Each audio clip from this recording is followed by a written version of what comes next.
I just love football. I love everything about football. I've been really lucky enough to go to the African Cup of Nations. I've supported England in 2 World Cups and the Euros. I've made lifelong friends and had lots of conversations with people, predominantly men, from all around the world.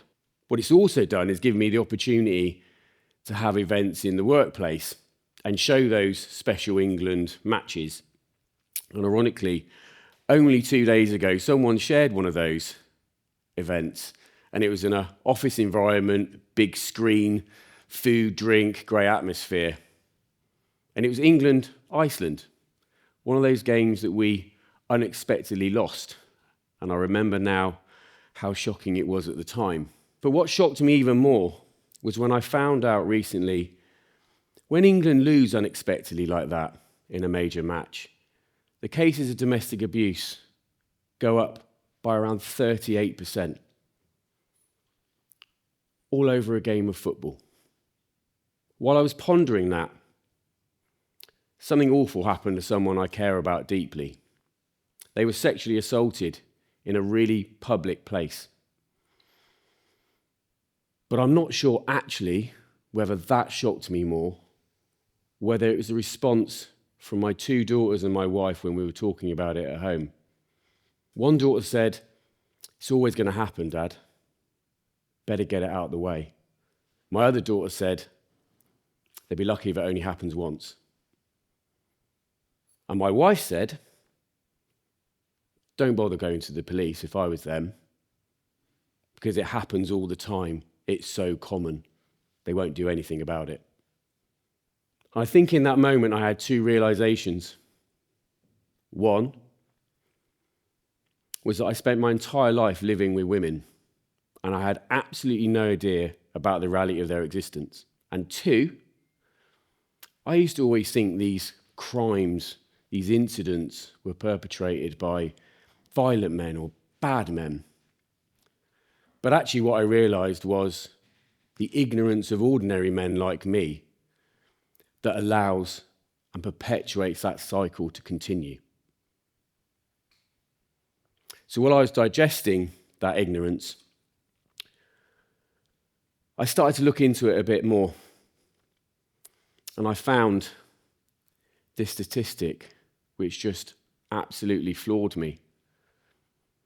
So in the annual crime survey that the ONS does for England and Wales, for the year ending March 2025, the combined prevalence of domestic abuse, sexual assaults, and stalking for females aged 16 found there was 3.154 million victims in a year.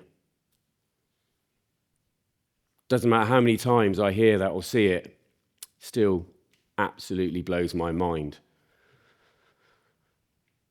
And the awkward reality of it is the vast majority of recorded perpetrators of, say, serious sexual assaults or domestic abuse are men.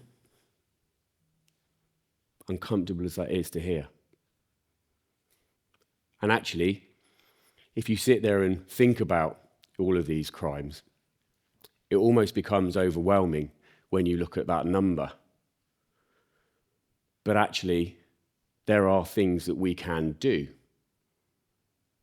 We can sit there and support charities that help both victims or perpetrator programs. We can try and help create workplaces that are more supportive, can wear a white ribbon and say publicly how we feel in some way, shape, or form.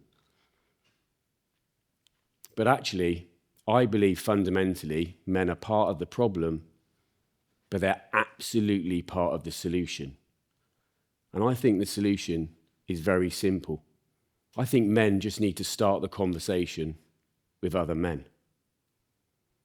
In our workplaces, in our homes, in the pub, or maybe like me a couple of nights ago at the next England match.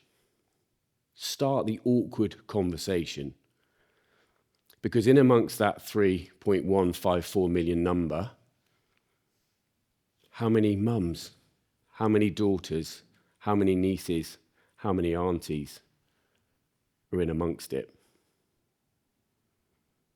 And when I have people who then say to me, James, I see what you're doing around some of these allyship conversations, and I'm not sure it's relevant to me because I don't have daughters like you. And what I said to them was, but you've got sons.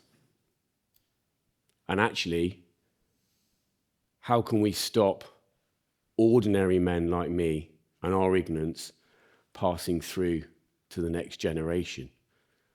Maybe take a think about that. And when I do sit there and think about how large the scale of the problem and how large my ignorance was to be blissfully unaware while celebrating in that football match 10 years ago in that office environment, I didn't want to sit there and think, actually, what's happening behind closed doors afterwards. I didn't want, not for a second, think that there might be in that room both victims and perpetrators. Not once, not for a second. Such was my ignorance. So I'm not here to demonize men. I'm not here to preach. In fact, I'm here to confess, not only to my wife and to my daughters, but actually to all females around the world, my own failings as an ignorant, ordinary male. And the one thing I take hope from is you never would have thought 30 years ago smoking was everywhere in the UK. Everywhere you went, you came out of a pub, club, anywhere, and you could smell the smoke on you. 30 years later, not only is that banned, not only is it made illegal, but I believe more prominently, actually it's because it became socially unacceptable. I believe if someone walked into my pub tonight and suddenly lit up a cigarette, someone would say, you can't do that. That's just not what we do, mate. And therefore, that gives me hope. It gives me hope that everyone has a choice in life. I've made that choice, and I truly hope that other men do as well. And when the next England game is on in a few days' time, I wonder if anyone else will think, as I now do, about my ignorance and what's happening behind closed doors, as I now do.